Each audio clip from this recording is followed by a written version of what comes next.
I'm Father Charles Polifka, Capuchin Franciscan.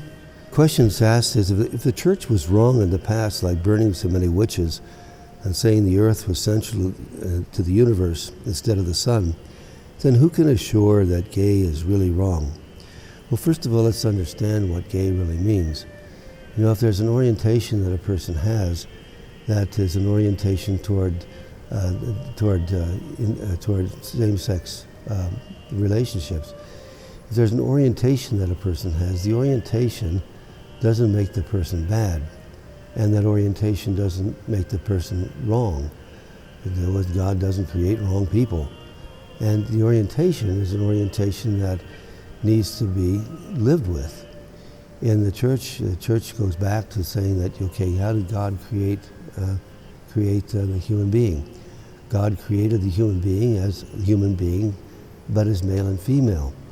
And he created that human being, male and female, so that the male and female could have both companionship and relationship, and could also continue the propagation of that human being or the human race. And so if occasionally somebody finds themselves with an attraction, same-sex attraction, that doesn't mean that that person is wrong, but the actions of that person can be wrong.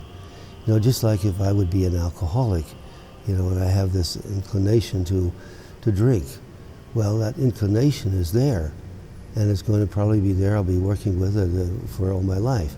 Alcoholics really don't get cured. They simply are alcoholics, and they continue to work with that. And so we don't say that they're sinful, but if they over drink and they in that way misuse alcohol, then it becomes a sinful action. And it's the same way, I think, with a person who has a gay orientation. You know, if they act out on that gay orientation, well, then there's sinfulness involved.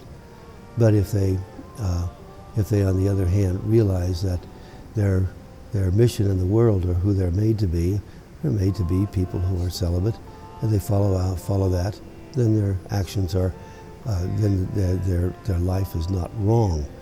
And how do we know that? And as I said, we go back to creation. How did God create the human being? And that makes it different from talking about witches or talking about the order of the universe. You know, we gradually understand the order of the universe. We gradually understand those different things about science.